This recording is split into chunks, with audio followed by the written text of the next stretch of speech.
Howdy, y'all. Welcome back to the Southern Steel Show. I know we missed a week, unfortunately, but I was going through something called Constitutional Defense here at Patriot Academy. It's a handgun course, or at least the course that I was taking was a handgun course. They offer rifle and shotgun courses.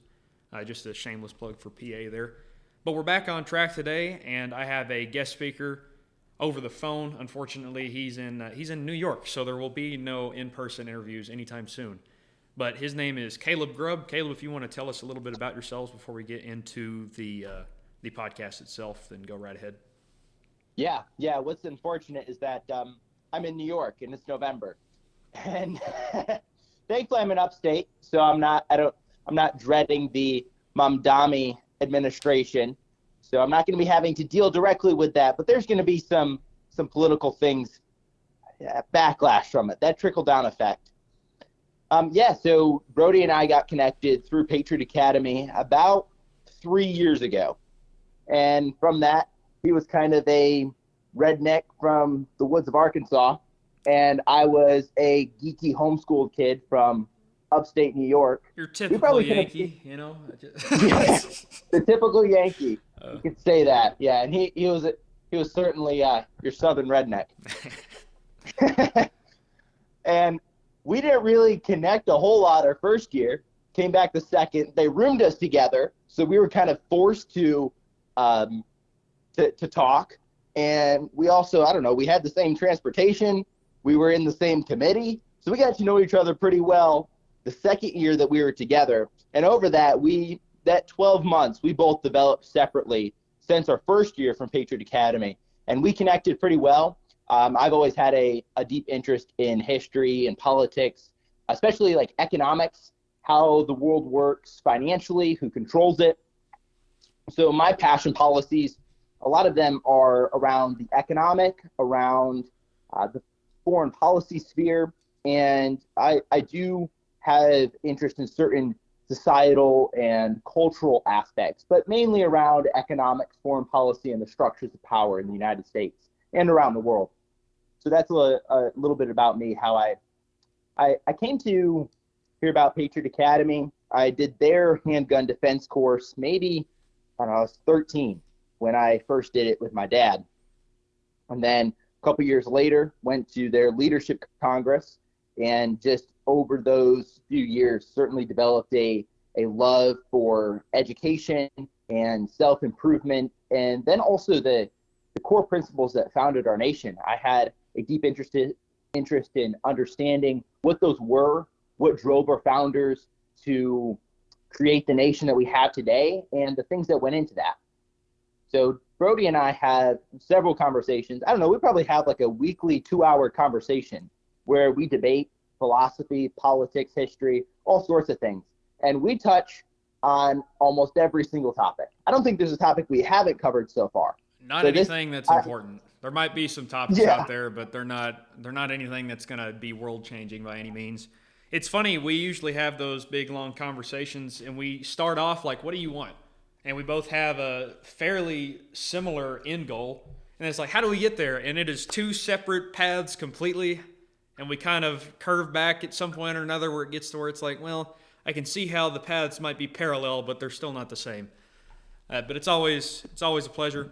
And I just finally wanted to get him on to a podcast itself. It's a little hard to get scheduled out sometimes because of the different time zones, and we're both fairly busy. But got him cinched down today. We're going to talk anywhere from 30 minutes to an hour, I guess, and then that'll be it until the next time.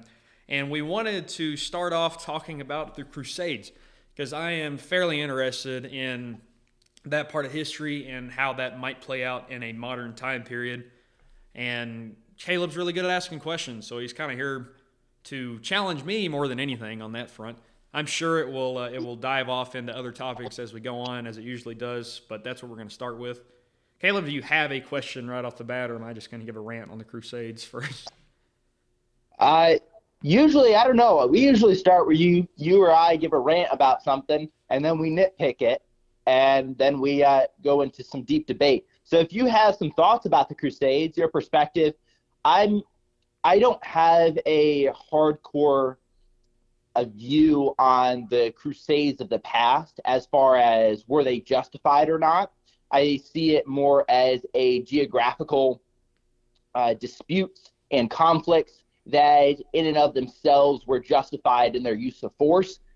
I see them as something that if I was threatened with the same enemy, I would react in a similar manner. The religious aspect and how it correlates to modern day is where I could see us as where we do disagree quite vehemently. I see no need for a future religious crusade, and I don't think that the crusades of the past were fueled solely by religion or adherence to a theology. So if you want to start by kind of giving your perspective and we can move forward from there, I think that'd be great. Sure. I'll start off by saying that I think that the first crusade is the only one that you can just pretty much look at and go like, okay, justified, not really a good argument as to why it was non-justified, at least not by anyone that's on the Christian side of history. Like, I don't know how to state that better. Yes, I do. So you can get in hot debates on the Crusades with most people. It is usually harder for people to argue an unjustified stance for the First Crusade, because that one came after centuries of Muslim conquest kind of reaching into Christian territory, starting to threaten the Byzantine Empire. If they got through the Byzantine Empire, then they would eventually come to the gates of the Holy Roman Empire. And that's where the church was starting to grow and becoming strong. So that was a clear threat that they needed to crush.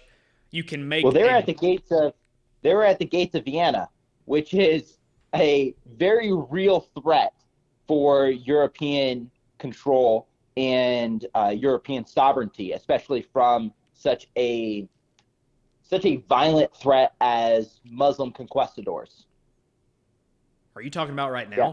Like, no, I'm talking about the First Crusade, how it was a very real threat of violence that they faced, where the Muslim armies were pretty much right at the gates of Vienna, and that's very threatening to the rest of Europe. It's very scary. You look at the maps, you might be thinking of a different crusade. The First Crusade, the Muslims never actually got to a border with the Holy Roman Empire, and Germany and Austria were more so in that. The Byzantine Empire was kind of in charge of the Eastern world. So, the only way that you could make an argument that they bordered the Holy Roman Empire is because the Muslims owned the other sea line across the sea. I think it's the Mediterranean. I'm not as good with geography and stuff like that, especially whenever it's not on this continent. I don't tend to worry too much about Europe. I like reading into it a little bit, but I'm always going to care more about North America and the United States. I believe it's the Mediterranean that separates Europe from Africa, right? Yes, yeah. That's okay. And Vienna is in Austria, and then you have Budapest in Hungary, and Constantinople, modern day Istanbul, which was in modern day Turkey, of which the Ottoman Empire controlled for the majority. But the Byzantine Empire, that was their capital, Constantinople. Yes. So, yeah, and I know I cut you off there. Were you saying that the First Crusade was the one that was most justified? What about the following? The Second and Third Crusades can be argued from a justified stance, stronger than the following Crusades after them, but not near as strong as the First Crusade. After the Third Crusade, pretty much all religious reasons were gone. They might say, yeah, it's for Christ, but it ended up being just these random armies going in, trying to seize land for themselves and failing every time. So the fact that they failed every single time after the First Crusade should tell you, like, okay, not as justified. The second and third one had a few victories that weren't as large as the First Crusade, so you can look at it and go like, okay, they were still at least somewhat on the right path, but after that, it's like, all right, if you're losing that often, then maybe you're doing the wrong thing. Like, after the first, second, and third, then they became more and more aggressive wars versus defensive wars. And I don't really... It's hard enough for me to make arguments with people that I agree with on a lot of fronts that there's times whenever defensive war is called for above other things. I can't even make a good argument for an aggressive war That's not really, there's not a reason to go in and seek warfare. There's only a reason to defend people from finding your own gates or sending them out because they're already starting to take over. But even on top of that, not really the same topic, but still kind of the same thing. I think the Reconquista, which was kind of the Spanish Crusade, the retaking of the Iberian Peninsula, that is more justified than any of the Middle Eastern Crusades.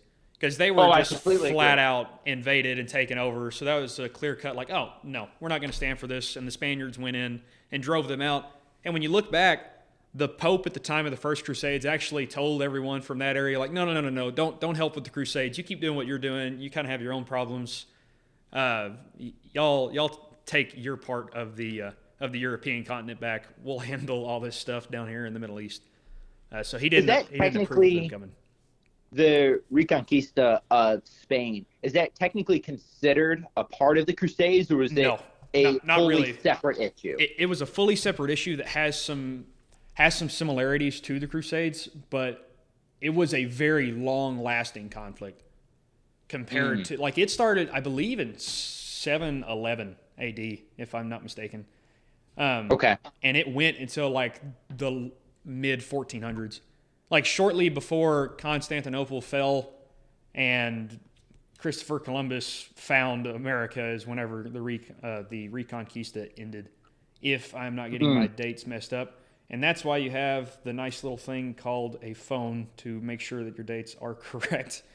It started in 711 and concluded in 1492. So that's actually, 1492 is the same year that Columbus found the North American continent. So it ran for almost 700 years. Actually, a little more than 700 years, almost 800 years.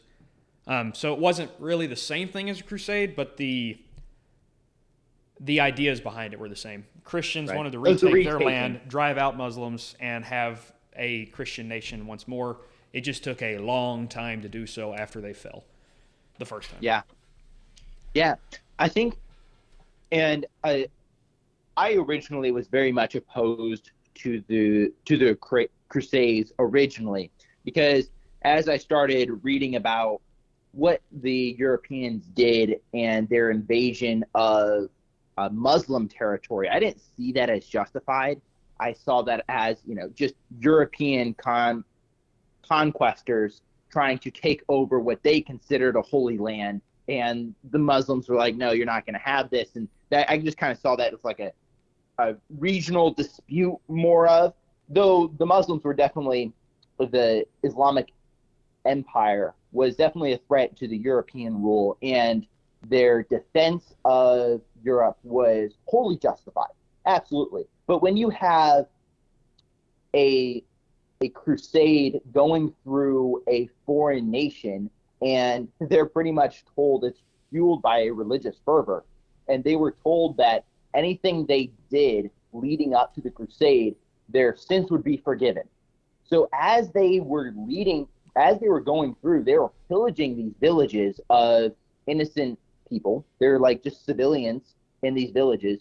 They would rape the women. They would steal what they wanted to. They would completely pillage, torture people. It was absolutely terrible. So there was this hatred of Europeans that was built up around that Middle Eastern region because of how terrible the things the Europeans did to them in that taking. And I think that was more in the following Crusades, where you definitely would have saw some of that in the earlier Crusades, because there's always going to be bad men. But in the earlier ones, you also had the just straight up like Christian heroes that really were just going to defend the faith as they saw it and try to retake the Holy Land, the land that Christ was in, and including the guy that ended up leading Jerusalem at first. They tried to crown him king of the kingdom of Jerusalem, and he just wouldn't take the title. He's like, he said, I'm not going to wear a crown where my Savior wore a crown of thorns. Like, I'm not going to wear a golden crown where he rode that. So he ended up being named like the holy advocate for the kingdom of Jerusalem versus the king, because he wouldn't take it. But as time went on, as I've already talked about, it got greedier and greedier. The reasons became selfish, and it fell away. So anything past the Third Crusade, I don't think there's an argument at all for it being justified. The Second and Third Crusade, it's a little harder to argue that it was justified. The First Crusade, I think the crusade itself was justified. If you look at some of Pope Urban II's actions, which was the Pope at the time that kind of called for it to come about, he was not a just man. So the man that called it was not just. Like you already said, that part is actually accurate with the first one as well, where you said that he told them that anything that they had already done, if they went and fought, would be forgiven. I'm like, that is a Muslim mindset. That's not a Christian mindset at all, because you cannot have your sins forgiven. You cannot get to heaven. There is no path for you if you do not follow Christ. It has nothing to do with what you do. Yes, works come with faith, but he was just saying your works are what save you, just straight up. I'm like, all right, and that's honestly probably where so much of Protestant versus Catholic, like head-to-head stuff has come in the years since, because it's like, all right, what do we say the most about them outside of the whole Mary argument? Oh, they think you get saved by works. Well, yeah, probably because this guy kind of set the precedent for that even being a talk in the Catholic Church. It's like, oh, if you go fight them, you can go to heaven. That was stupid. He was an unjust man. I think a lot of his reasoning was political, but I would not say that a lot of the leaders of the armies that entered into the Holy Land, I wouldn't say that they were unjust. I think they got more on board because of the Christian fight against the Muslim world, and not so much about like, hey, I really need to get forgiven, and this is the only real way I see to do this. If that was the train of thought, I don't think that the first king would have said, no, I'm actually not going to be a king, because he was devout. So if he's devout, I'm not going to think that his reasoning for going in the first place was to have his sins forgiven. That doesn't make any sense. But the basic soldier, there's always going to be crappy people. So bad things happen on both sides. It's a war. There's always going to be people that argue both sides of wars. Was this side justified? Was this side justified? And usually it stays up in a gray area. Right now at Patriot Academy, they've actually got us separated into teams, and we're having to prepare for a debate. And my team is debating the First Crusade. And the question is, was Pope Urban II justified in the First Crusade? And we've been going at it from an angle of like, is the First Crusade justified or not? And then you have to read the question and you're like, this says is Pope Urban II justified? And it's like, ooh, he wasn't, even if the crusade itself was. But then to top it off, I am like the only person here that cares anything about the Crusades. We won the coin flip, and my team captain proceeded to say, actually, we're going to argue the negative side, and the First Crusade was not justified. I'm like, well, that was stupid. I can't help you at all. It's like, I don't know how to argue the other side because the other side is wrong. So this is a little hard. Yeah. But then the other team. Go ahead. Yeah, even I, who am very much conservative when it comes to military conquest, especially when it's fueled through religious fervor or any sort of political conquest, I'm very much opposed to that. But I can see the First Crusade as a defense and as justified because it was very much of a defensible attack, and very much of a Europe was being directly threatened, and something needed to be done about that. And I see that as justified, though the preceding ones, as we both agree on, can be questioned, and especially after the second and third, I think that they were fueled by a lot of greed and selfish ambition. And through that, a lot of bad sentiment was built among the Arab people in that land against the Europeans, which much of that hatred is carried over into today, where we see a lot of these, especially like Eastern European cultures and these Arab Muslim cultures, have a very long memory. They don't see things in the case of months and years, but instead decades and centuries. Yeah, they hold and something that had happened only a couple generations ago still feels very real to them. So even something like the Crusades is a somewhat, though we would say ancient, and not ancient, but it's a far long ago history, by an American standard, it's very close to them. And something that happened to their family during that time, they'll still hold hatred against that. So we have to remember that, seeing how people react today to what happened then, and still making that justified or unjustified case. Was it defensive or was it offensive? And if it was offensive, then was the attack justified? And was it carried out in such a manner that valued individual rights and liberties? And I think that the following crusades didn't. Though the first crusade, we can see, was very much of a, I can't say maybe cut and dry, because there's always facets and things that are a part of that they don't always fit into that right and wrong standard. But I think that it was very much of a defensive and justified attack. Yeah. So it's interesting how I was told by a mutual friend of ours, Zach, about your guys' position, how you guys were debating. I go, oh man, they got Brody on the trying to denounce the Crusades. That's going to be a difficult one. And he was telling me a little bit about it. I was like, that's funny. I want to hear how that turns out. So it's funny that you bring that up. Yeah, it's rough. They got me being a cross-examiner. It's like, man, I'm already unenthusiastic about fighting this side. It's going to be hard enough to examine them, like try to ask questions to them, asking questions that I don't believe in. And then it's like, well, what happens when they start asking me stuff like, do you agree with this? I'm like, yes. It's like, yes, I do. Like, I don't know how to come off in a genuine manner about something that I don't genuinely believe. And that was causing some friction among my team yesterday. I definitely got called selfish by at least one of them. Like, all right, I don't know what to tell you on this. Like, I'm trying to do what I can to make it where the team doesn't lose. But it's hard to dodge pitfalls when I don't see them as pitfalls, because naturally my mind goes, hey, yeah, that's a good road. Let me like kind of expand on that so that I now have this arguing point for what I actually believe. I'm not going to think, oh, wait, defend against this. Because that's not I don't – the other teams are fighting on whether or not being involved in Vietnam were justified or not.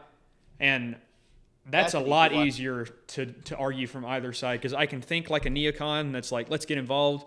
And I can think like, hey, why are we getting involved in Vietnam? We don't really have an interest here. I could fight either side of that, because that's just a matter of politics.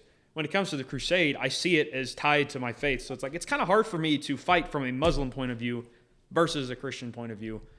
Like, it's going to be interesting. I'm really happy that the debate is tomorrow night, so I can get that out of the way and not have to deal with that again.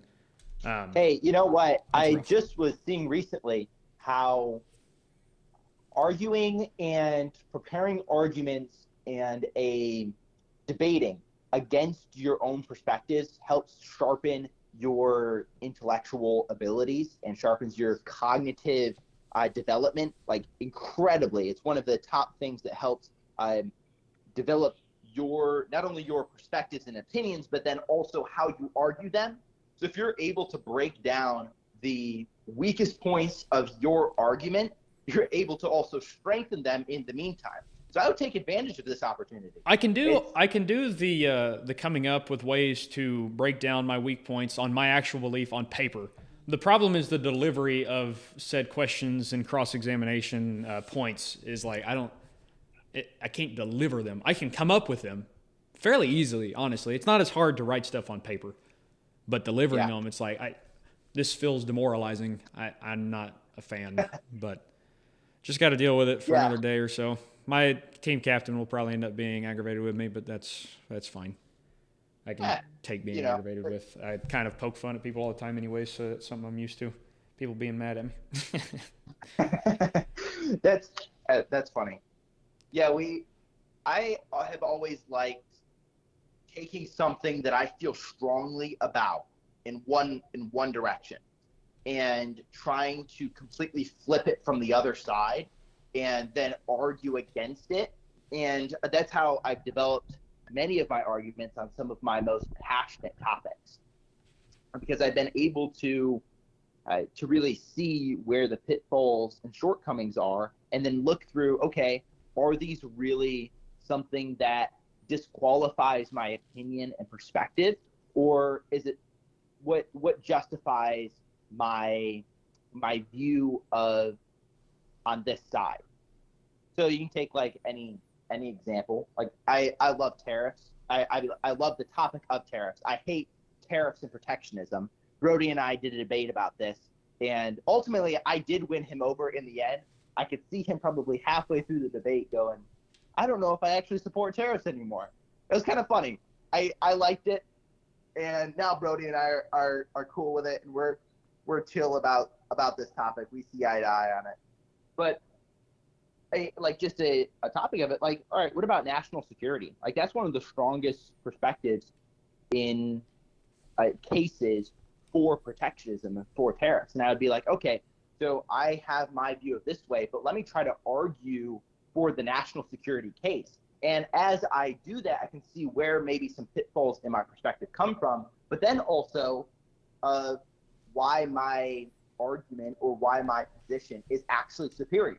Why is what I believe actually right? And I'm able to articulate that clearly because I understand the contrasting viewpoints. And I think that's really important in any case of life, wherever you're at. Yeah. So, now, on just the topic of the Crusades, that it is harder when it's closer to your heart. Anything that you feel more passionate about, especially when it's like your personal relationship with Christ and with God, and it's your religion and how you have your entire worldview is wrapped up within this. Maybe not the Crusades, but what the Crusades were based off of.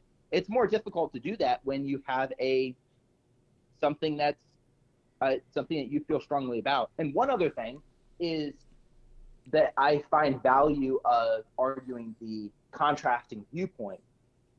Something valuable that I find is, okay, when I feel strongly about something, but then someone else feels strongly about the same thing, but on the complete opposite side of it, how do I appeal to their interest and what they value, and then help them understand and see my perspective and win them over to my side by seeing where they come from, and by being able to see where they come, by being able to argue their position, I can see where they come from and ultimately help them find the truth, find why I view things the way I do. And also, probably the most important thing is, if I have wrong perspectives, I'm able to see that and then change them and develop my thought process over time. And Charlie Kirk is probably one of the most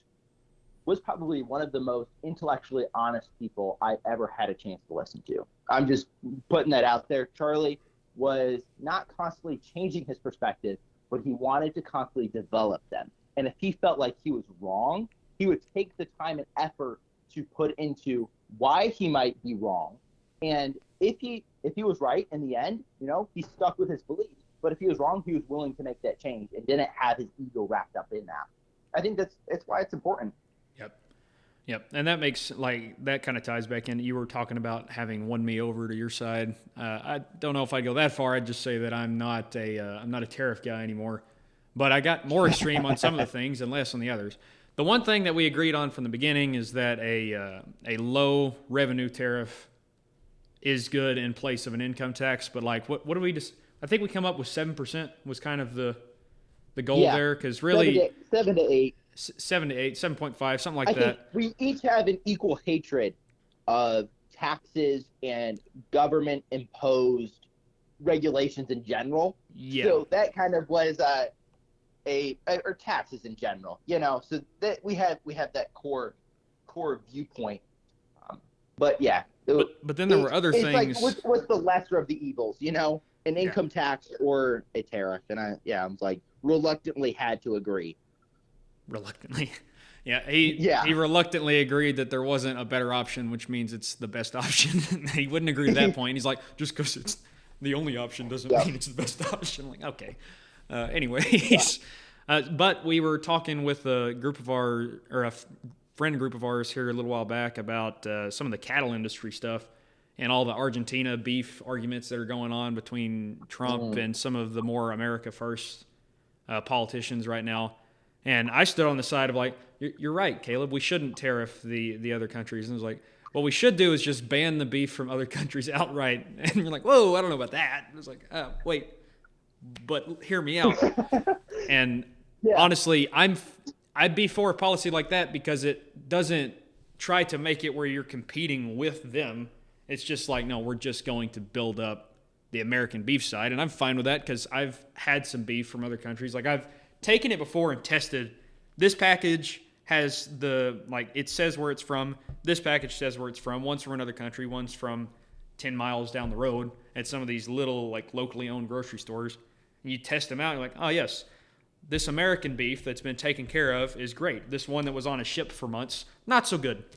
I'm actually good with banning that outright, and instead of trying to replace American beef with Argentinian beef. And then also that comes down to individual choice. Are you going to make people choose also the difference between every product, and the government chooses what is best? Because at that point, you're just having government choosing which industries, which products in each industry is superior, and through that just invites cronyism, because you're going to be having these companies lobbying the government one way or another, and you're just going to be ending up in a worse spot than allowing individuals to make decisions of choosing whether or not something is more quality. And I think that plays into a lot of things, but there are plenty of beef options that are American, whereas if you're putting tariffs on some of the technology stuff so that you don't have to get it from China, it's like, well, yeah, except there's 8 different options coming out of different countries, and the United States has one person that can make it, which means if you now put that tariff on it, the American company has a monopoly, and I don't think that's a good thing.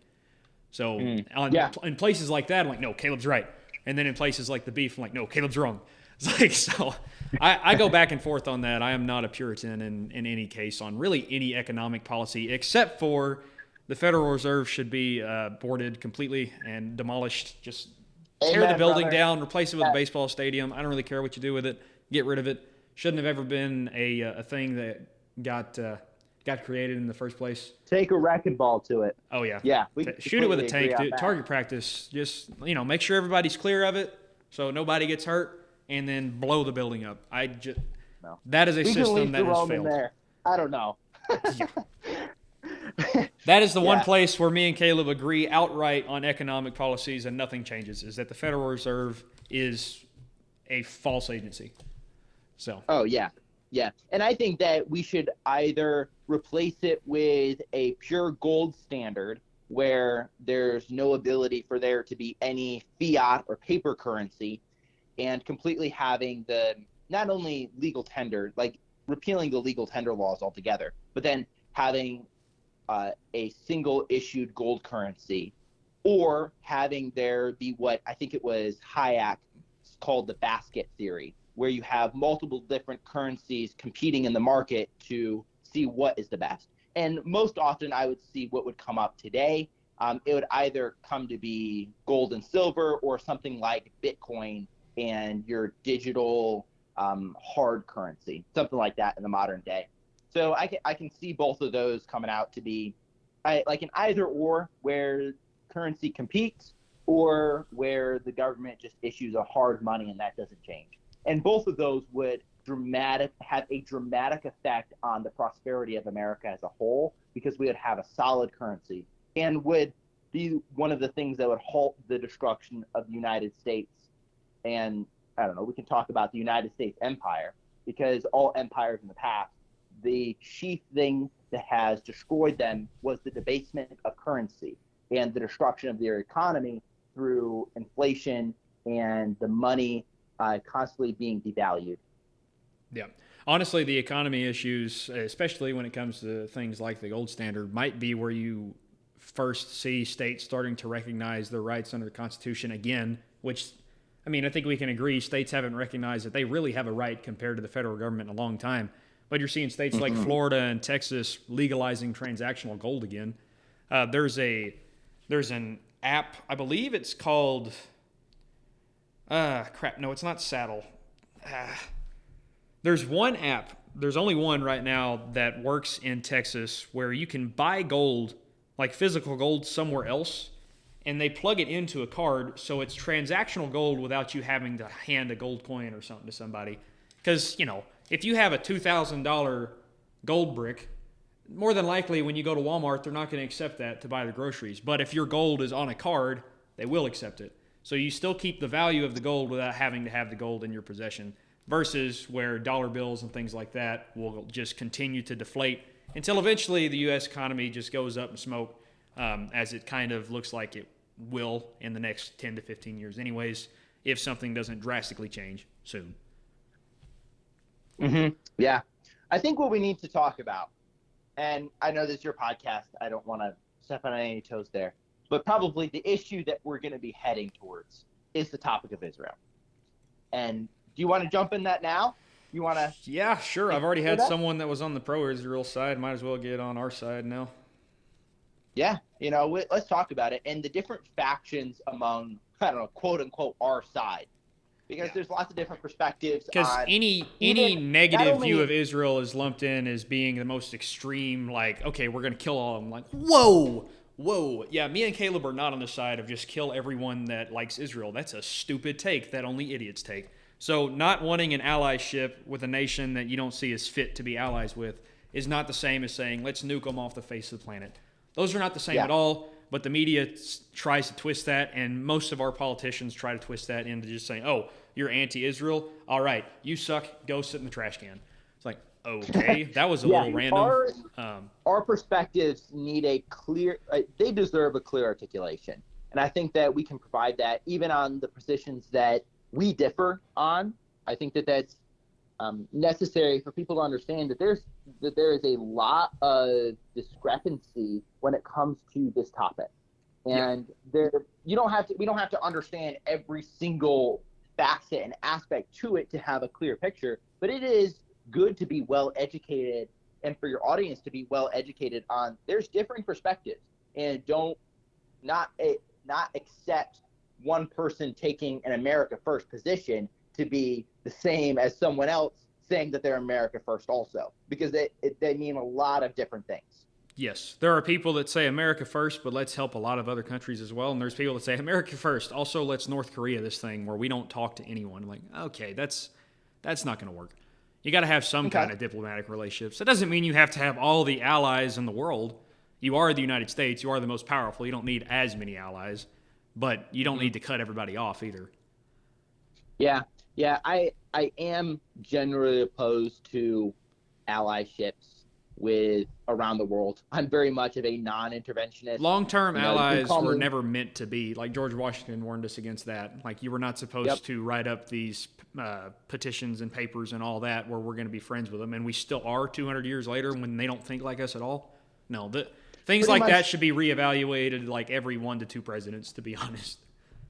Yeah, pretty much the first several presidents in their inaugural address explicitly stated the exact thing that 100 years later our politicians just blew off entirely. Yep. That not allowing other and foreign nations not to be embroiled and entangled in their conflicts in Europe, around the world, and we need to establish the United States as having a America First foreign policy, being America First, but to be intelligent in how we approach that. Not, there maybe for certain periods something like tactical allyships that are mutually beneficial, but being the world police, that's an empire that our founders very clearly warned us about. And I think that that's something that we need to understand as a population as a whole. Because, you look at something like 9/11, and there's so many different perspectives of, all right, what happened actually on 9/11. But I don't even care about that. I want to know what happened in the following.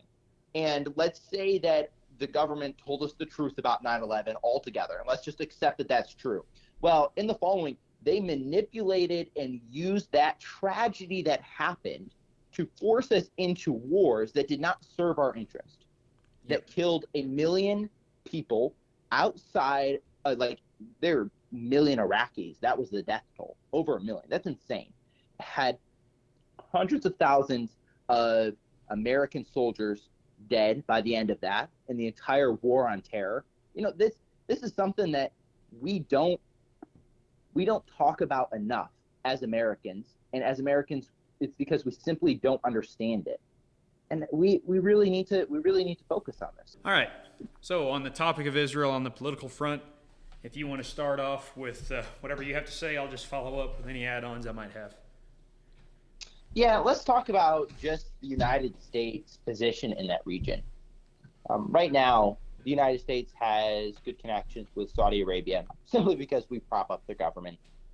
We have fairly good connections with Egypt. We just did a regime change in Syria, which was demonstrable, absolutely horrific. With certain places like Jordan, it's fairly okay. Obviously, we completely destroyed Iraq. We destroyed Afghanistan. We were destroyed by both of those countries because we drained the treasury. We inflated to astronomical amounts. I think that was one of the causes of the '07 and '08 crash, because we had to pay for all of that war that was happening. That's kind of like just a side economic perspective. But the main thing and country that always gets brought up in Middle Eastern politics, and there's two right now, and that's Israel and that's Iran. And we've had a very clear relationship with Israel, and it's been unconditional support. We support you unconditionally. If you want to go bomb children in another country, then go right at it, have at it. If you want to expand and resettle places, go right at it, have at it. We'll act like we don't see what you're doing. We'll pretend to condemn you for your malpractice, but in reality, we don't care. You have free reign. And what's most important is you have the backing of the entire United States military. So anyone who opposes you opposes us.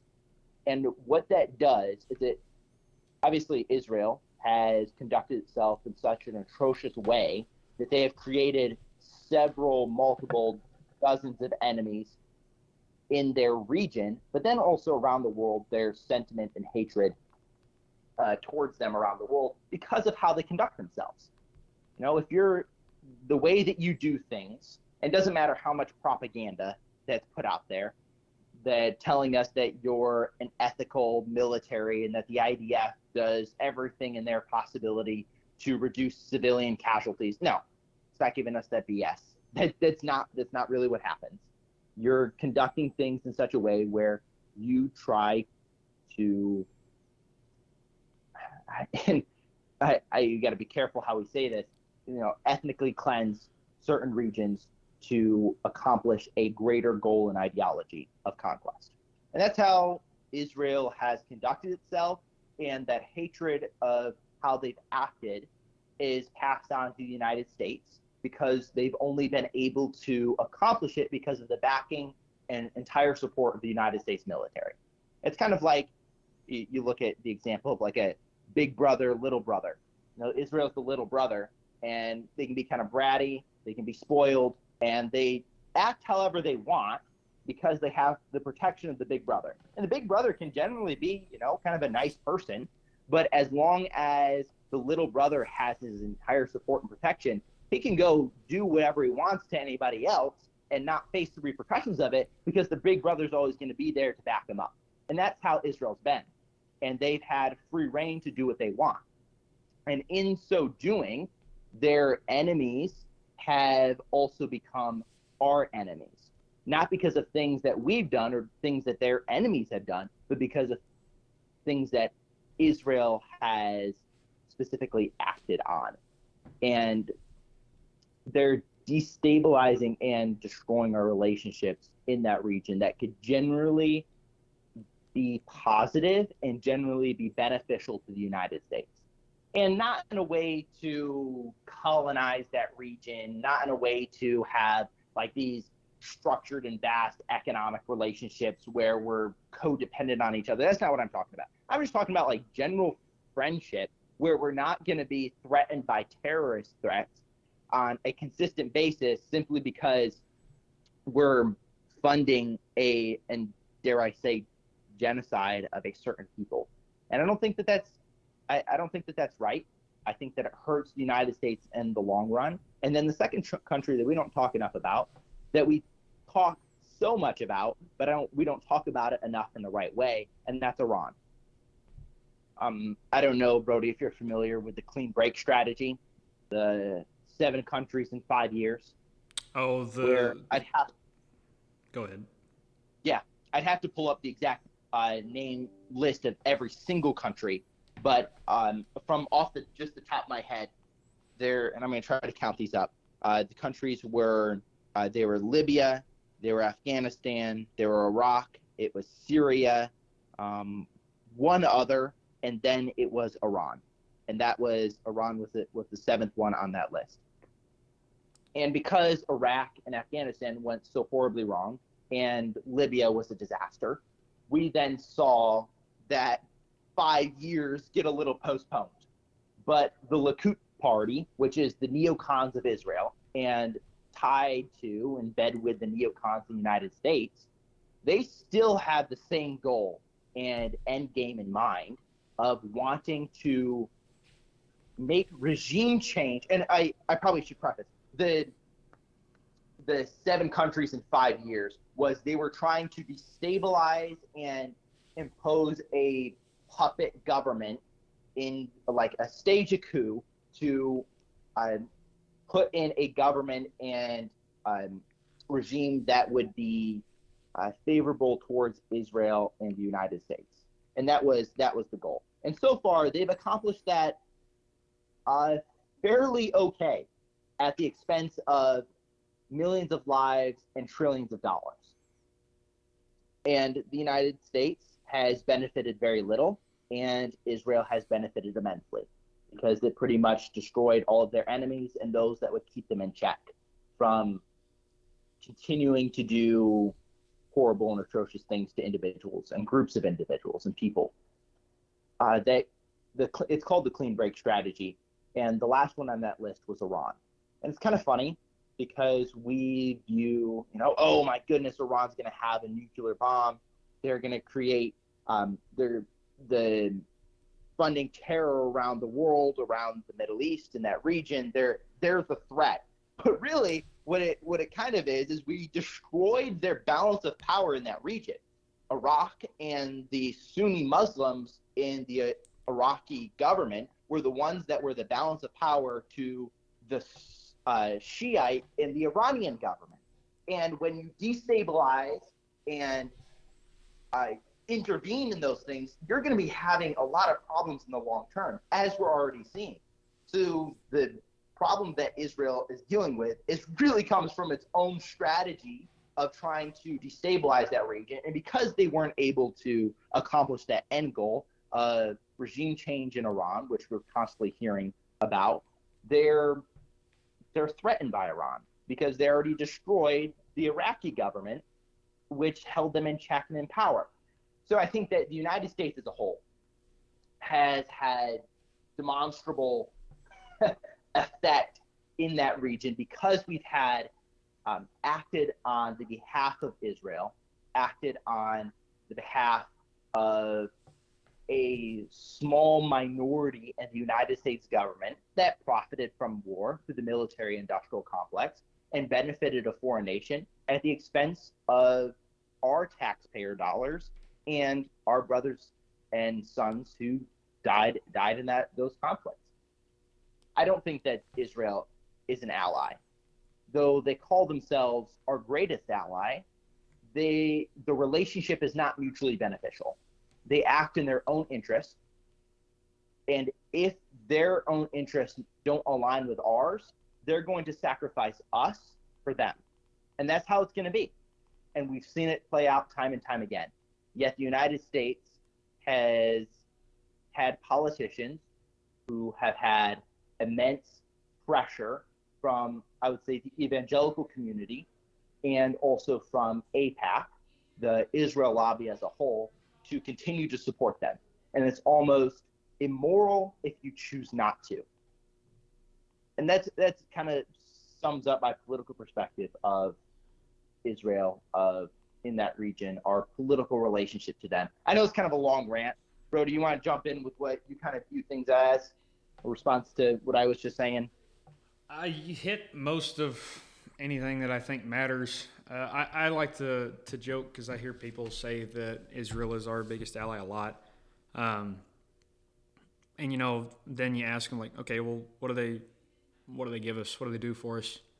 They're like, well, Intelligence. I'm like, okay, do you trust the CIA? I'm like, well, no. I'm like, then why would you trust the intelligence agency of another country? That doesn't even make any sense. If you don't trust your own intelligence agencies, the FBI, the CIA, then why in the world would you trust Mossad?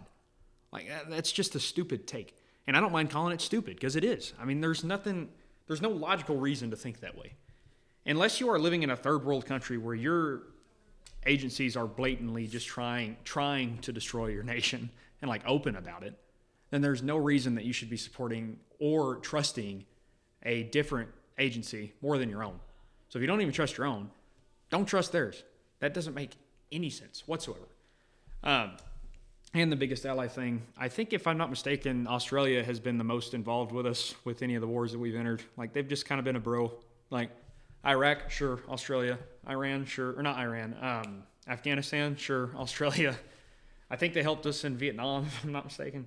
It's like, Australia's just been a bro. It's like, good job. Good job, Australia. I didn't know that. That's it. And now, well, I kind of did know that. I never really made that correlation or connection. Because, like, who really thinks that Australia is a geopolitical powerhouse? But I guess, yeah, they've been with us pretty consistently. And it's not like they haven't always given the most help, but they've kind of helped just throughout, like maybe just a few people here and there. But it's like, I mean, they were involved.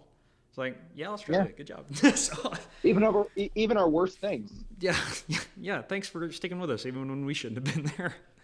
But, yeah. But no, I haven't heard a good argument as to why we should consider them our greatest allies. And when you start pointing out the flaws in that, then they try to shift it over to the moral argument that you're talking about and make it theological. I'm like, okay, so what would that be? And then they'll go on the whole rants about like, if you bless Israel, then you'll be blessed, and if you curse it, then you'll be cursed. I'm like, first off, that's not what it said. Second off, you're the one that tells me to read everything in context. Apparently, you just don't apply that to this specific verse. Come on. It's getting rough. I am finding myself put more and more in the position of people that I hold in high regard and as leaders in my life just being at complete odds with everything that I believe. And I'm still learning from them and all of that. I'm just not being won over. And in the past, I probably would have just fell and I'm like, you know what? They're probably right. Lately, with all the reading and studying I do on my own and with more and more biblical study and things like that, it's just getting to the point where I'm like, you know what, I'm going to take the good that you have to offer, but I just outright reject anything that goes against my beliefs, not what I think. Because there's shallow things that you think and you can be kind of shifted on, and there's other things where you've built up a case over time. You're like, you're not going to shift me from this with these same basic arguments that everyone has been giving me from the beginning. And I haven't heard one person like shift away from the basic they're the chosen people of God if they're going the theology way, or the greatest ally because of their intelligence on the political scene. It's like just those two arguments. And if that doesn't win you over, then they try to do the emotional thing, like with Hamas. I'm like, okay, yeah, I'm aware that Hamas is evil. Like, I am perfectly fine. And you probably wouldn't even agree with this. I'm like, you know what? You want to help them? Sure, let's give them military support. We're going to go in, get around all the random kids, and we're going to kill the actual militants in Hamas, like the actual people going out and killing everybody, instead of bombing full buildings and hospitals and going, it was just a war casualty. It's like, no, that's the majority of the people you're killing is women and children. Yeah, they're using them as human shields, but you're highly trained, so you can go in and just kill the ones that you actually want to get. Or, you know what, if America wants to step in, we're even higher trained. We'll do it. Just to get away from this. It is such an atrociously stupid argument. And I use that word sparingly, but it is a stupid argument. Because if a group of bad guys decided to hold an entire school hostage. You don't go shoot all the students to get them. Yeah, and then shoot out the windows at police officers from the school. Are you going to send just a bomb on the school and say, hey, we got the bad guys. It's their fault. Call in the A-10 Warthog. Let's go. Like, no, that's not what you're doing. No, that's not how we do things. And Israel tries to always make the case, or people always try to make the case that Israel is a civilized nation. No, in reality, no. I don't personally think that civilization exists in the true form outside of Christianity, because you can't be civilized if you don't have Christian morals. I mean, like a cultural civility. But Yeah. no, it's based on collectivism. It's based on identity and who your family was, who your religion is, and geographically where you're placed. They place a higher moral value to a Jewish Israeli born in Jerusalem or Tel Aviv than they do to a Palestinian Muslim child born in the Gaza Strip. And I find that very disgusting. It's, they're equally created in the image of God, and we need to do what we can to protect them. And I understand that there's things that are a part of war, and that some of them are necessary. But I think that that's wrong to just write off a human death as only a casualty to be looked over.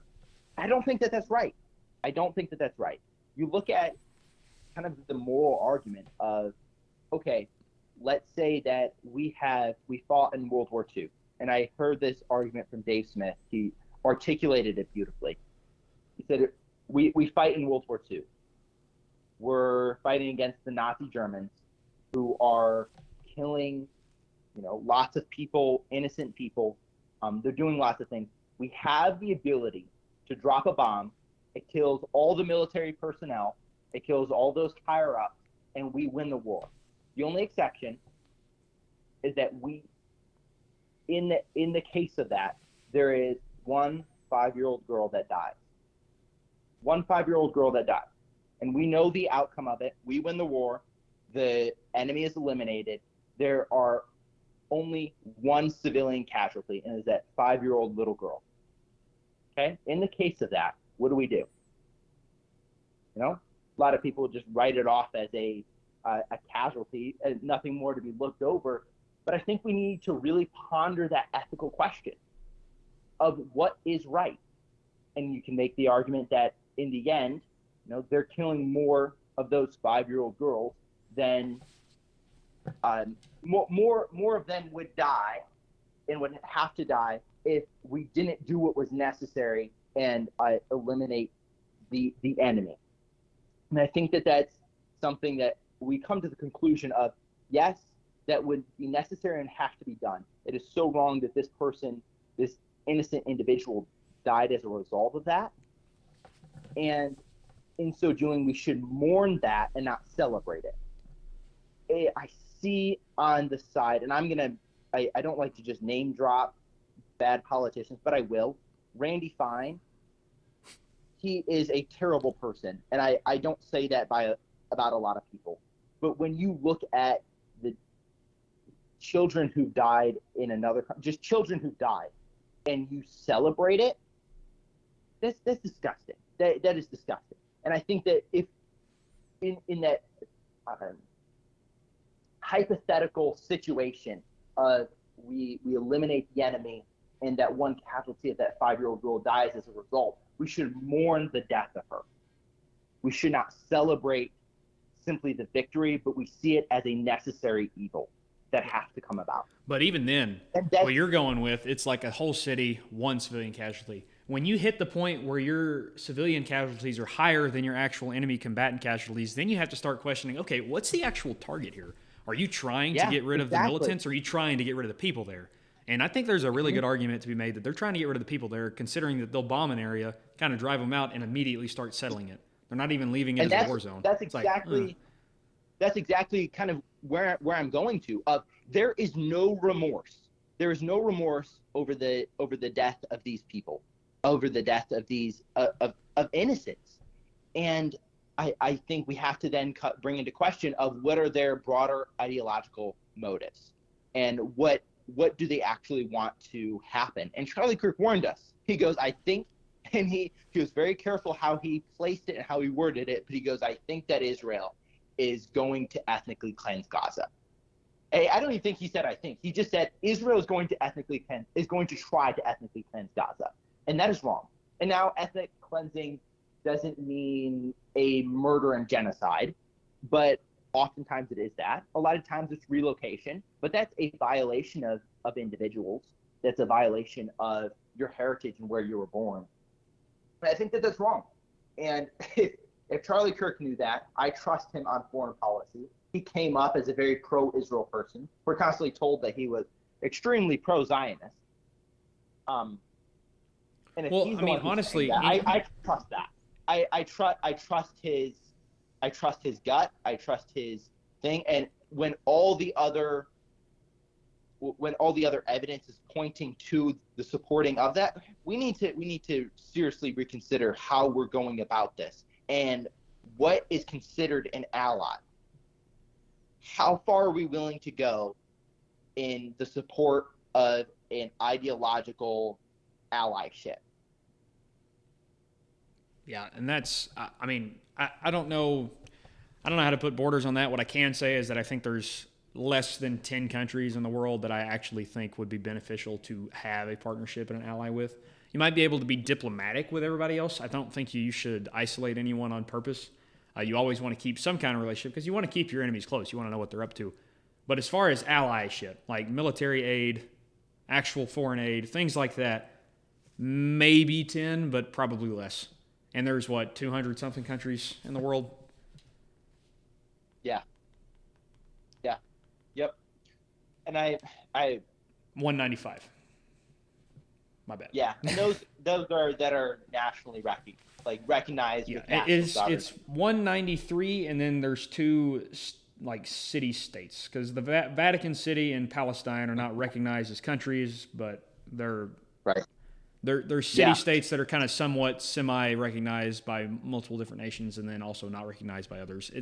It's weird how that works, and it sucks that you have to get information like that from the UN because the United Nations is like, nah, I don't want anything to do with that. If I had the choice to just pull out of the United Nations and I was in charge, I'd pull out of that. I'd pull out of NATO. I'd pull out of most everything that we're in right now, where it's like a joint partnership between a bunch of different 100%. countries.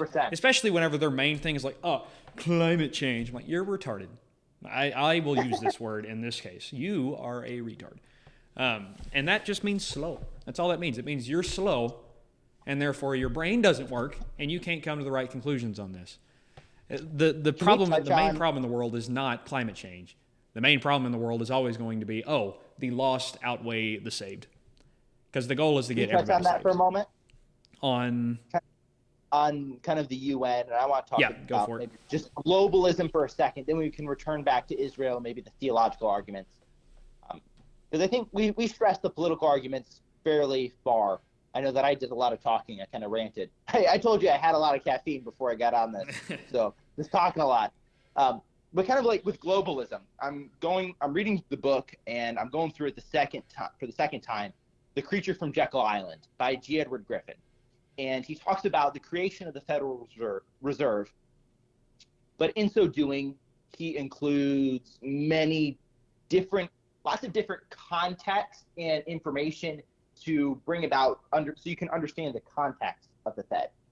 And one of his side things that he states in that is he talks about globalism.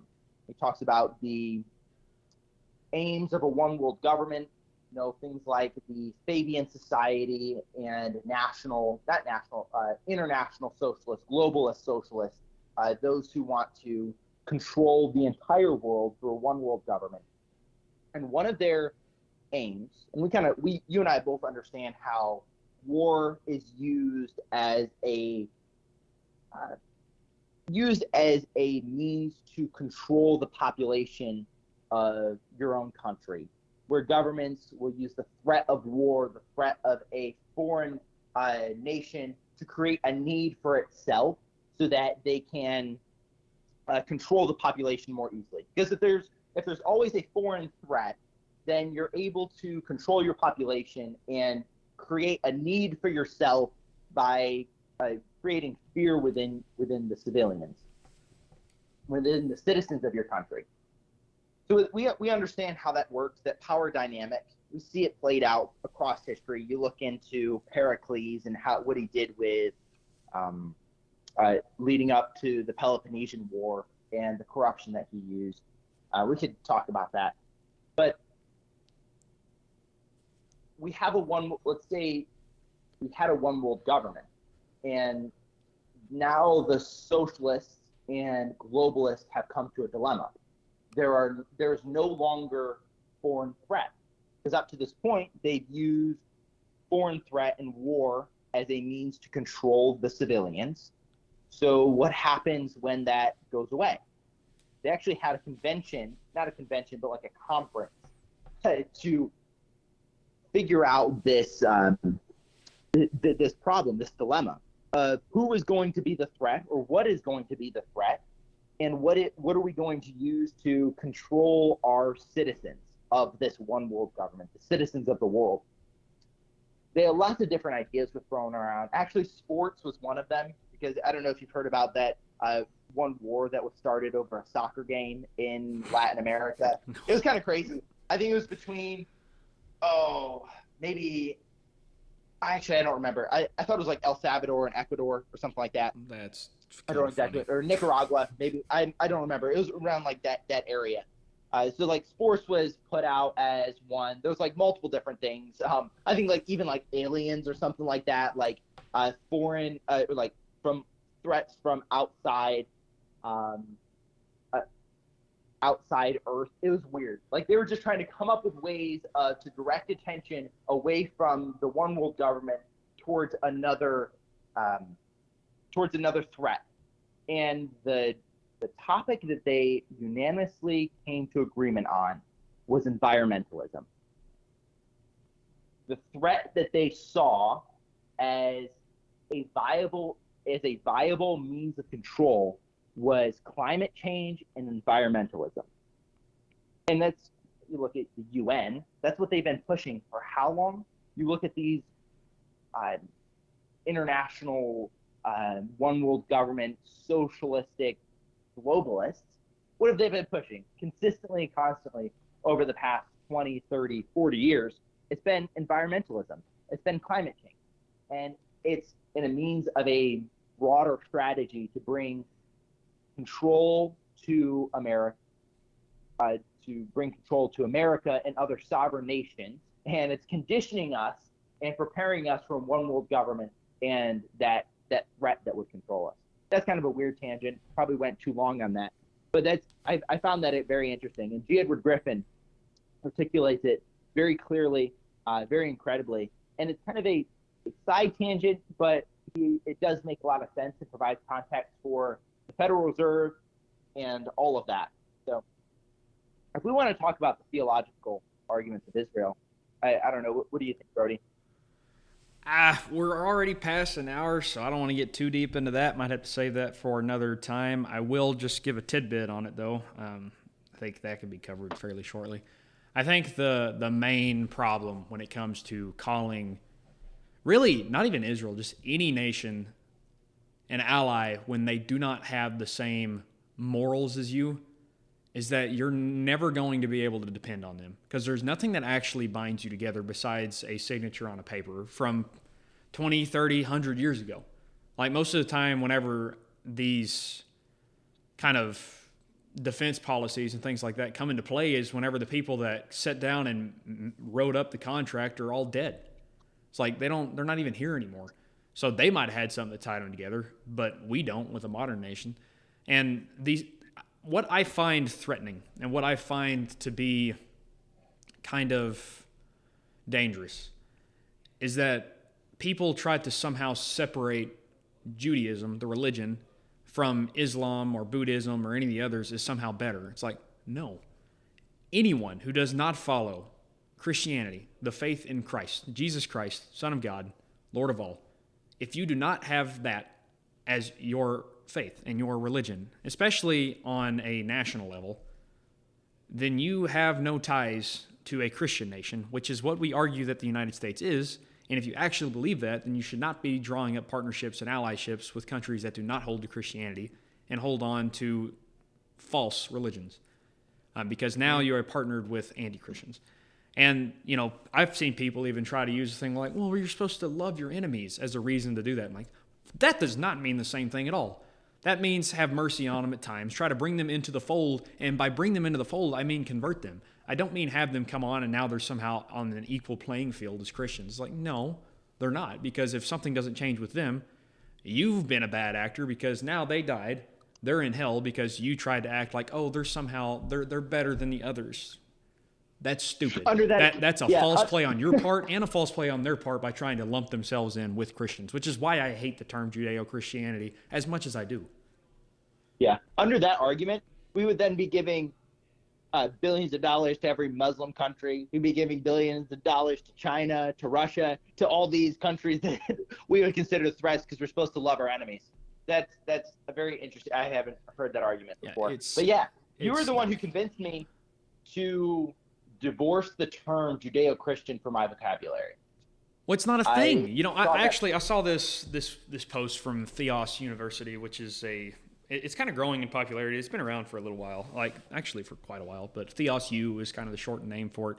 And they were talking about Judeo-Christianity doesn't exist because if that is something that you hold to, then that means that you have been influenced by Judaizers, which is what we were warned about whenever the Jews were going in and telling Christians that, hey, you have to hold to these certain Old Testament practices, or hey, you have to be circumcised to be a Christian. It's like, no, they might not be coming in and telling you those exact same things, but they're trying to prop up Israel or Judaism or Jews as somehow having a kinship with us. And it's like, no, they don't, because Christianity is only based in spirituality and nothing else. So if you're not a Christian, then they don't have a kinship with you, not until you convince them to convert, to find Christ, and to have that true faith in their heart. Yeah. And I think something more important we need to understand is that Judaism is not an ethnicity. No. It's not an ethnicity. It's a religion. And there may be those of Hebrew descent that are Semitic. There may be those of European descent that are Jews because they believe in Judaism or follow Judaism. But something doesn't make someone a Jew just because they were born into a Jewish family, right? And I think that's where we need to understand kind of the discrepancy between someone who is a Jewish person that believes in Judaism and someone who is Jewish ethnically or considered Jewish ethnically, but really isn't. And I think that either it's very clear. Either you believe in Christ as your Lord and Savior, or you don't. I don't think that, and we're in fact condemned if we hate those who don't believe in Jesus. And is one non-Christian worse than another? No. We all need the saving love and grace of our Father and our Lord.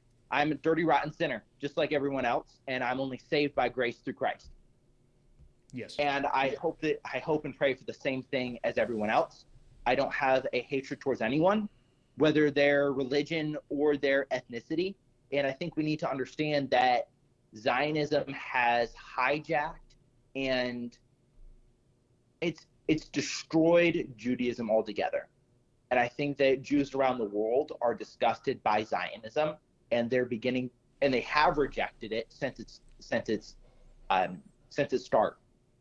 It's been a long time that there's been a very large portion of Jews who've rejected Zionism, who abhor the things that are happening in Palestine, and they're speaking out against it.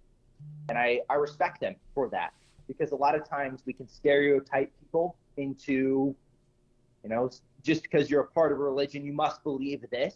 And though those Jews may not be believers in Christ, we still love them the same. And I'm glad that they have a clear moral compass that helps them understand that killing innocent children just for some whatever excuse that there's, I don't know, Hamas hiding under a building, that's wrong. That we should protect innocent life. And I respect them greatly, and I value that they're willing to speak out against it, because I can understand that that's not easy. We tend to lump everybody in together. There's a podcast that right now that I'm in the middle of. It's a conversation. Do you know who Tom Woods is? Charlie talked about him a little bit. No. He's more of a liberty-minded, Ron Paul kind of guy. You're a traditionalist libertarian. I really like listening to him. He had on a rabbi named, let me get this right, Rabbi Yaakov Shapiro. And the podcast title was named Zionism, stole Jewish identity. I know, Shapiro. Yeah, there's no denying that he's Jewish, right? But he is anti-Zionist. He believes that what Zionism has done to Judaism is wrong and should be rejected. He says that it's opposed to their actual religion. And he makes all these very clear and I would say well thought out arguments in opposition to Zionism. And from his own biblical theological perspective, and then also political and ethical and moral, he has lots of different arguments that he will lay out. And it's if I can suggest the podcast by Tom Woods on his show. I think it's his most recent one. It just came out maybe yesterday or the day before.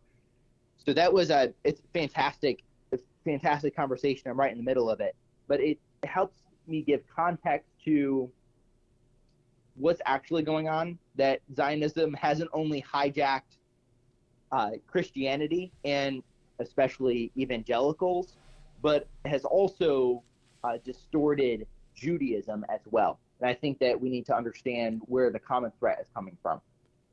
You also need to understand that Judaism is not right to begin with. So it might be distorted, but it was like evil to begin with. There's not a good Judaism. There's just a worse one. And honestly, I don't even think Zionism is kind of its own religion. They have some Jewish tendencies, just like atheist people that come out of a Jewish culture. If they don't convert to Christianity, they're still going to hold on to some things because culture cannot be separate from religious influence. Even if it's an atheist culture, there's still going to be influence where maybe it's something that's so long-standing that they don't even recognize that it came from the religion, but it still came from the religion. So Jewish culture is not going to be the same, even if it's a bunch of atheist ones, as it is if it's European culture, even if the Europeans are also atheists. Because the European culture is going to be influenced by long-standing Christian tradition, and the atheist Jewish culture is going to be influenced by long-standing Judaic influence. And so I don't. You gotta be careful. I don't view those who believe in Judaism and reject Zionism as somehow more Christian than those who embrace Zionism. Now, like Cliff Netchell, he's like, there's on the side of Christianity, Zionist versus anti-Zionist. There's those who are equally devoted to Christ on either side, and I see that. Now, I see one as being distorted in their theology, but I don't downplay or reject their devotion to Christ. In the same way, I don't think that those who believe in Judaism are any more wrong in their theology and perspective on who God is than those who are Jewish and also Zionist. I think that there, like I said before, there's those who believe in Jesus and there's those that don't.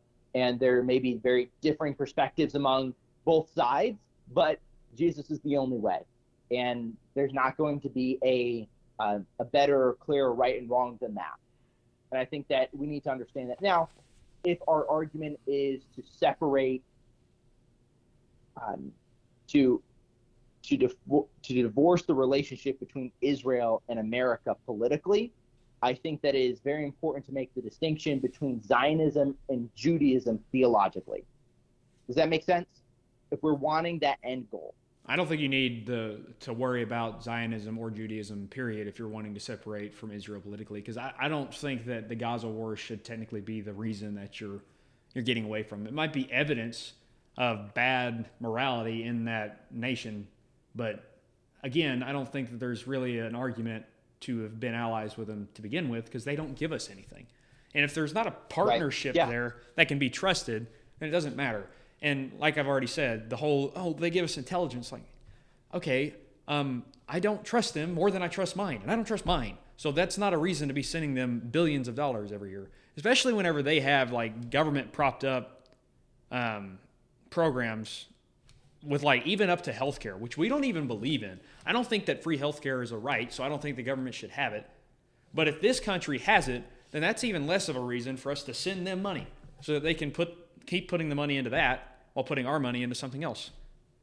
Meanwhile, we can't afford a home. So it's like, all right, This is stupid. We need to focus on our own problems. If you have, give. But the United States is in trillions of dollars in debt. Therefore, we don't have. So stop giving until we get our stuff figured out. And then if we do have and we give, then we'll have not.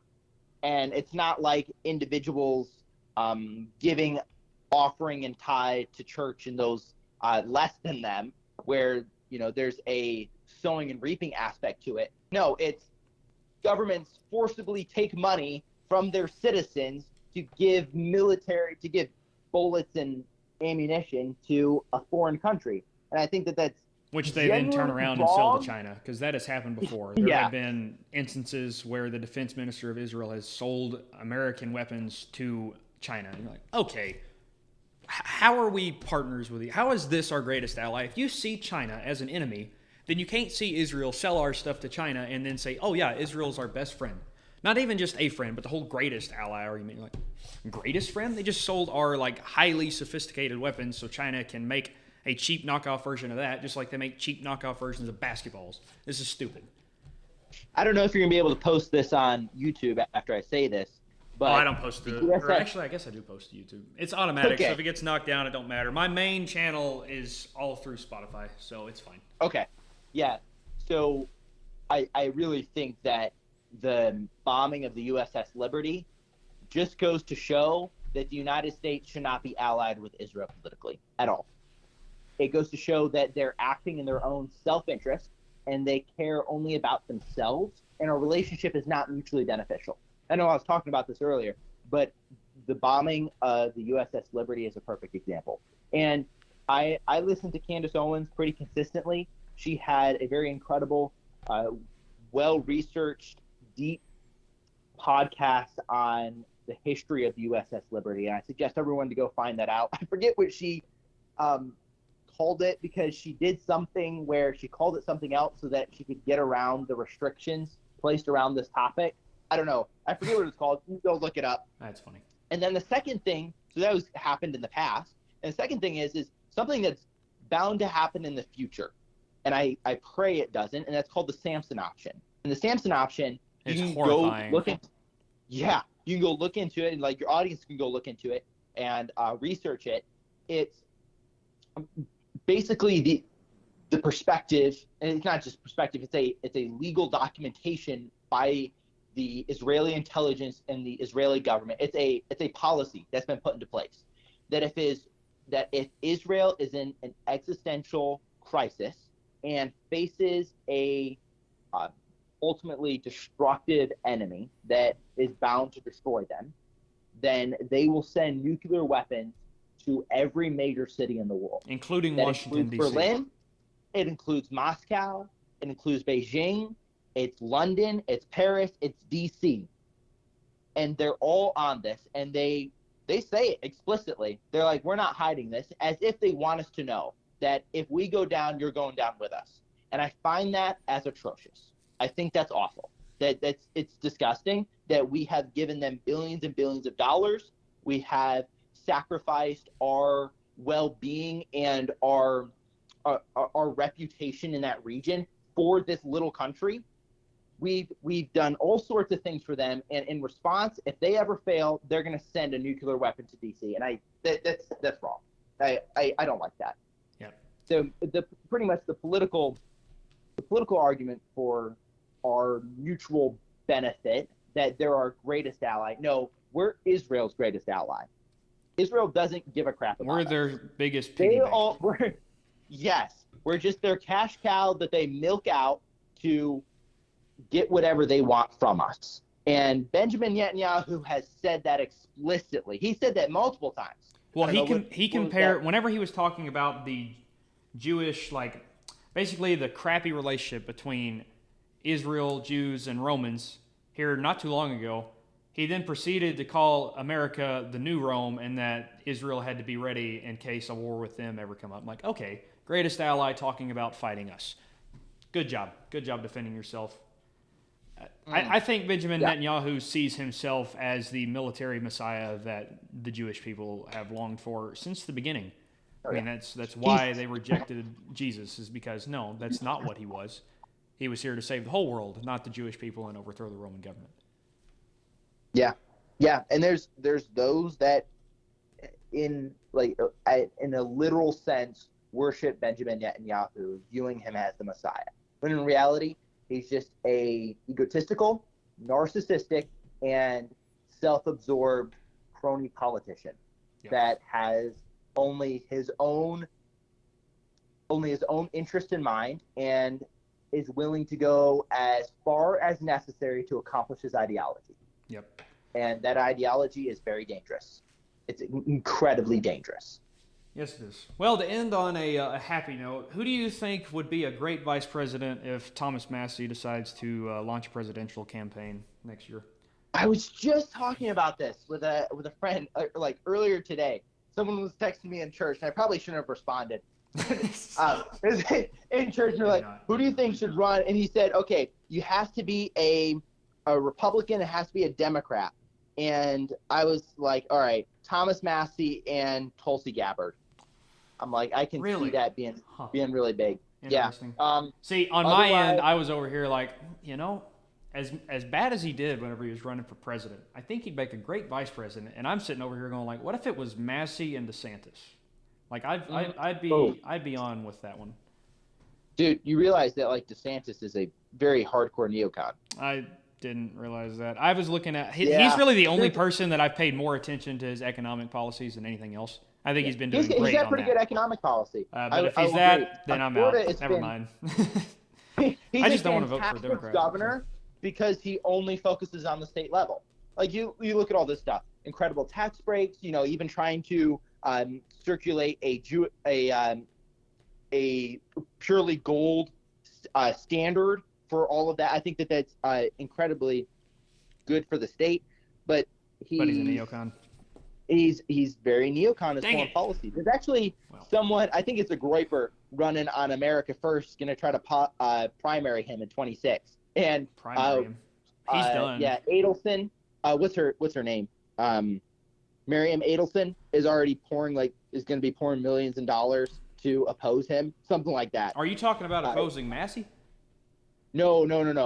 This America First guy who's trying to primary DeSantis. Well, DeSantis doesn't have to be primary. DeSantis is done. Like he can't. No, run I don't again. think so. No, I mean like he's actually term limited. Oh. So he can't run again. So he's going to be running for governor, and that's right. DeSantis can't run again. So whoever's going to be, the GOP. DeSantis might run for establishment. Senate, honestly. What'd you say? I said I bet DeSantis tries to pull out a senatorial run, or possibly even try again with the presidential run, but he'll fail. He's not going to win the presidency. He's not charismatic enough for that. He's like a Republican version of like Jimmy Carter whenever it comes to the debate stage. No one cares. Yeah. It's just that people were not on board. They wanted to care that election, so he didn't get elected. Whereas Jimmy Carter, people were just like, let's just calm down for a minute. Let's get this guy in. Yeah. He's not going to do anything. And then they judged him for years after. It's like, yeah, he didn't do anything. That's exactly what you put him in for. Not that I like Jimmy Carter. It's just like, what did you expect to happen? Yeah, I think if we're finding somebody for Thomas I really like Thomas Massey. I think he would be a fantastic and incredible person to run as president. He's charismatic. He really cares. He's a principled person. And he's a really good dude. I really like him. He's hated now by all the right people, I feel like, and he's growing in popularity among the base. I think who he would run with, I don't really know. Massey and Carlson. Let's go. You know what? But the thing is Carlson's not very good at debating, and he is a vice president. If he was to win. So you don't have to technically be good at debating. I know they debate, but people don't watch those near as much. Like the J.D. Vance debate with the Tim Walz, that was unexpected. He did really good. Right. That wasn't unexpected because he is good at debating, but it's like, oh, people actually cared about a vice presidential debate. That's kind of funny. But it's because the Democrat presidential nominee sucked. So no one cared about her at all. Whoever 2026 is going to be unless something drastic happens, it's not going to be good. And for 2 years, things are going to be really bad. And the Democrats are going to win the midterms. Yeah, and if we don't have in America, like a true America first president, for maybe I think maybe JD Vance can pull it off as being an America first president and having like a really good one and brings the young men with him of the right. That's going to be good. But otherwise, if that doesn't happen and we get someone who's uh, even just the establishment, the Democrats are going to win, and it's not going to be good.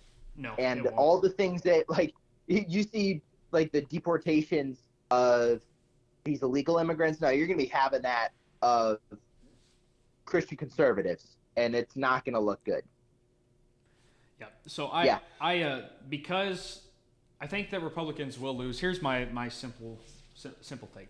Republicans are going to lose the midterms because libertarians are not going to jump on board with them this time because they're more tired of it than the America First people. And the America First people are not going to vote. It's not that they're going to vote for somebody else. As soon as their guy doesn't win the primary, they're just not going to vote in the election. Because I think a lot of people just, if you already think that you don't have any right options, then you're not going to go, voting is my duty. You're just going to let it fall apart and push it faster. Like, okay, let's just basically start a civil war by letting the Democrats win, and then we'll come out. But I will say, earlier this year, I was sitting down and really thinking hard about how things tend to play out in history. I'm like, I think at a presidential level, I think that J.D. Vance will be able to pull off a win, and I think he'll be able to pull off a second win. I think he'll get 8 years, and then I think a Democrat will win after him. I think it'll be a woman, and then I think the next time, I don't think that person will serve 8 terms. I think the next time is when you see the two-party system collapse, a new party rise up, and a third person win. That's what I think. I sat down, I was like, this seems unlikely. I'm like, right. I really right think now, it's going to happen, though. JD Vance could be the single most important person that holds together the right. I'm serious because he's starting to be attacked by Ben Shapiro, and I think I say this carefully. I think that the attack on Tucker Carlson, on Candace Owens, on Dave Smith is a proxy and an attack on JD Vance because JD is moving more and more away from neoconservatism. He's moving more and more away from the GOP typical platform, and I think he's moving harder towards true America first. And I respect that greatly, and I want that to happen. I would respect it if I believe it. I think that J.D. Vance is about the best politician there is out there, so I am very reserved in my ease to give him any kind of support. Like, okay, you went from hating Trump outright to now being his vice president, and now you were kind of on the side of the more old-timey Republicans, and now you see the young people shifting away and towards America First. So if you shift more towards America First, you might be able to hold on to the old kind because they voted for Trump and still keep the newer ones because, I shifted a little further to the right. So, but we can't. I'm not going to throw him out. I'm just going to say that I am a bit more reserved. It'll take a little more time for me to shift over to where you're at. We can't forget about the influence of Charlie Kirk. And Charlie was a very close friend of J.D. Vance. And he said, when asked if he would run for president, he goes, my main focus right now is to continue to build Turning Point USA and to get J.D. Vance elected in 2028. He goes, those were his two things. And people remember that. That video is still in circulation very much. I see it pretty consistently. People are going to remember that, and that's gonna stick hard in the minds of these young men on the right. Well, and that's why I think that he will win. Like, I think he'll win. I'm just saying I don't know if I will end up giving him my personal support. Not that he cares, but I care. So. Yeah, and I think the overlooked, most powerful. There's probably 3 factions, and one of them converge. Actually, both of them kind of converge on the right and in national elections. Is the Libertarian Party, the young men, and America First, like your Nick Fuentes guys. They're groypers, okay? These people, though they are small in and of themselves, they hold very significant power when it comes to the national elections as a whole. Because you look at people like Dave Smith voted for Donald Trump, and Charlie Kirk, we can say pretty much he single-handedly flipped the young men's vote to voting Republican, and that's a very, very powerful combo when you have the libertarians and when you have like the traditionalist conservative young men and also like the Groypers, but I know Nick didn't vote for him this last term. But if those three abstained their vote from the Republican candidate, that would be powerful. That would be very powerful, and it would be devastating to the Republicans because they would get swamped by a very large. I don't think it might not be landslide, but there would definitely be a significant margin of that the Democrats would win by. And in so doing, they get control of the House, possibly the Senate, and that'd be destructive. Because pretty much all the things that we've worked for the last 18 months would go down the drain, Yep. That'd be sad. Yeah, it would. All right, Caleb, well, I got to call it. I'm going to have to meet with my debate group here pretty soon and go over some final details. Alrighty. But thank you for coming on. Really appreciate it. Absolutely. It was an awesome conversation. Yeah, let's do this again. Real quick, right before we leave, I know you're planning on launching it. If you want to kind of give a pre-warning about your upcoming podcast, you can. A warning. Yes, that's how I like that. A warning about my podcast. Yes, I'm going to be calling it End the Empire with Caleb Grubb, and we're going to be covering all different topics. I might just do like solo monologues, just kind of ranting about certain things, kind of what Brody does here and there. I want to do some interviews. I got some people like Brody having on, doing conversations like this, because I enjoy talking with people more than I do just talking to myself or to a microphone and a video camera. We're going to cover all sorts of topics: economics, politics. History is going to be the bulk of it, and understanding how history correlates to our modern day and why it's important. Because I really think that most people don't care about history because they don't see the importance of how it affects their daily lives. So I'm going to be talking about all sorts of things, countering the mainstream. I'm probably going to be hated by some, loved by others, and not going to care what other people think. Yeah. All right. Well, you've heard it here first. Whenever you release that, we will announce it on this podcast as well. But people kind of have an idea now if they want to listen to whatever you have to say, if they enjoyed this, and they should be looking out for whenever that eventually comes out. So thank you for coming on. Brody. And to the listeners, thank you for joining us for another episode of the Southern Steel Show. May God bless you.